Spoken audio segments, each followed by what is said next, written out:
అదే RTV app వార్తల్ని క్షణాల్లో చదివే అవకాశం ఉంటుంది. ఒక న్యూస్ పేపర్, ఒక టెలివిజన్ ఛానల్ మీ చేతుల్లో ఎప్పుడూ ఉంటాయి.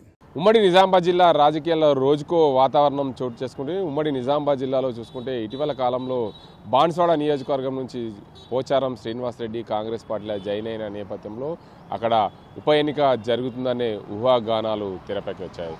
ముఖ్యంగా ఇటీవల కాలంలో సీఎం రేవంత్ రెడ్డి దావోస్ పర్యటన అనంతరం హైదరాబాద్కు చేరుకున్న తర్వాత బాన్స్వాడ ఎమ్మెల్యే, మాజీ మంత్రి, మాజీ స్పీకర్ పోచారం శ్రీనివాసరెడ్డి సీఎం రేవంత్ రెడ్డితో సమావేశమైనట్లు తెలుస్తుంది. సమావేశమైన నేపథ్యంలో నేను ఎలాగైనా రాజీనామా చేస్తాను, ప్రభుత్వ సలహాదారు పదవి ఉంచుకుంటాను, అక్కడ ఉప ఎన్నిక జరిగితే నా కుమారుణ్ణి నిలబెడతానని చర్చించినట్లు తెలుస్తుంది. ఏదేమైనప్పటికీ పోచారం శ్రీనివాసరెడ్డి బాన్స్వాడ నియోజకవర్గం నుంచి ప్రాతినిధ్యం వహిస్తున్న తరుణంలో ఆ ప్రాంతంలో ఎన్నో అభివృద్ధి కార్యక్రమాలు చేపట్టారు. రానున్న రోజుల్లో ఉప ఎన్నిక జరిగితే ఖచ్చితంగా తన కుమారుణ్ణి వారసత్వంగా రాజకీయాలకి తేవాలనే ఆలోచన మీద, ఎమ్మెల్యేగా చేయాలనే ఆలోచన మీద వారి ఇంట్లో కూడా గుసగుసలు జరుగుతున్నట్లు తెలుస్తుంది.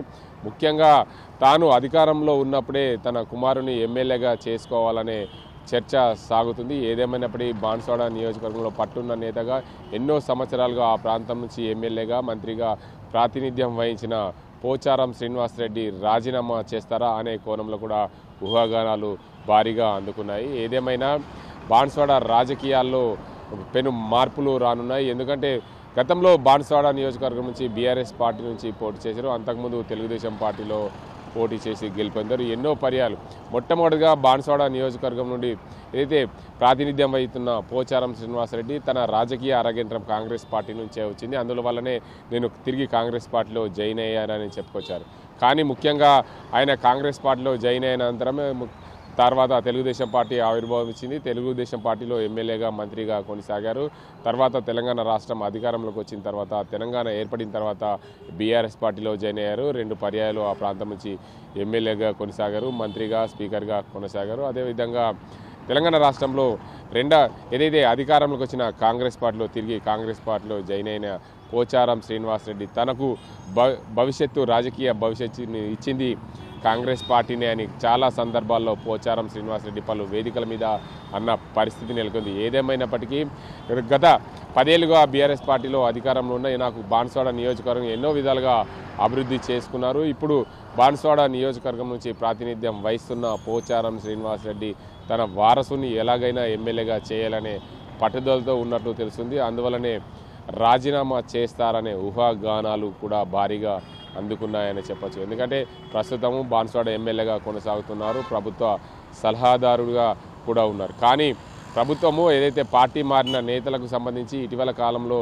హైకోర్టులో పిల్ దాఖలు చేసిన నేపథ్యంలో తుది నిర్ణయం స్పీకర్దే అన్న తర్వాత కూడా కొంచెం ప్రశాంతత నెలకొన్నదని చెప్పచ్చు. కానీ ఆయన రాజకీయ వారసుని ఎట్టవేలకు తన అధికారంలో ఉన్నప్పుడే తన కుమారుని ఎమ్మెల్యేగా చేయాలనే పట్టుదల వారి ఇంట్లో జరుగుతున్నట్లు తెలుస్తుంది. పోచారం సతీమణి కూడా ఆయనపై ఒత్తిడి చేస్తున్నట్లు తెలుస్తుంది. పోచారం శ్రీనివాసరెడ్డి కుమారుడు భాస్కర్ రెడ్డిని ఖచ్చితంగా రాజకీయాల్లోకి రావాలి, ఎమ్మెల్యేగా చేయాలి, తాను బతికి ఉన్నప్పుడే చేస్తే బాగుంటుందని చెప్పి ఇంట్లో కూడా వారి ఇంట్లో ఏదైతే పట్టుదలగా ఉన్నట్లు తెలుస్తుంది.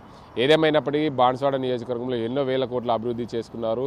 ఆ ప్రాంతంలో డబుల్ బెడ్రూమ్లు ఇండ్లు నిర్మించుకున్నారు. ఆ ప్రాంతంలో ఏదైతే తెలంగాణ తిరుమలగా పేరుగాంచిన ఆలయాన్ని కూడా అభివృద్ధి చేసుకున్నారు. ఆ ప్రాంతంలో సీసీ రోడ్లు, అదేవిధంగా మినీ ట్యాంక్ బండ్లు, దాంతోపాటు బాన్స్వాడ నియోజకవర్గానికి పూర్తిగా ఏదైతే మున్సిపల్గా కూడా తెచ్చుకున్న పరిస్థితి నెలకొంది. ఏదేమైనప్పటికీ బాన్స్వాడ నియోజకవర్గాన్ని అన్ని విధాలా అభివృద్ధి చేసుకున్న పోచారం శ్రీనివాసరెడ్డి తన కుమారుని రాజకీయంగా ఎమ్మెల్యేగా చేస్తే మరింత అభివృద్ధి చేసే దిశగా నేను అండగా ఉంటాను, అటు నా కుమారుడు ఎమ్మెల్యేగా ఉంటే నాకు వారసుడుగా అవుతాడని చెప్పి ఉద్దేశం మీద తన రాజీనామా చేస్తారనే ఊహాగానాలు అయితే తెరపైకి. ఏదేమైనప్పటికీ రానున్న రోజుల్లో రాజకీయంగా ఎదగాలన్నా, రాజకీయంగా రావాలన్నా కాలమే నిర్ణయం చెప్తుంది. కాబట్టి తన రాజీనామా ఊహాగానమైనా నిజంగానే రాజీనామా చేస్తారని కూడా చర్చ కొనసాగుతుంది. వారి ఇంట్లో పరిస్థితులు కానీ, వారి కుటుంబ సభ్యుల పరిస్థితులు కానీ, రాష్ట్ర రాజకీయాల భవిష్యత్తులో తానన్నీ కూడా అంచనా వేసుకుని రానున్న రోజుల్లో రాజీనామా చేస్తారా, లేదా తన కుమారుడి కోసం ఖచ్చితంగా ప్రభుత్వ సలహాదారుగా ఉండి రాజీనామా చేసి ఎమ్మెల్యేగా తన కుమారుడిని నిలబెడతారని కూడా వేచి చూడాల్సిన అవసరం ఉంది. ఇది ఇక్కడ పరిస్థితి. కెమెరా అజీంతో గంగారెడ్డి, ఆర్టీవీ నిజామాబాద్. మరిన్ని వీడియోస్ కోసం ఛానల్ ని సబ్స్క్రైబ్ చేయండి, లేటెస్ట్ అప్డేట్స్ కోసం వాట్సాప్ ఛానల్ ని ఫాలో చేయండి అండ్ లింక్ డిస్క్రిప్షన్ లో ఉంది.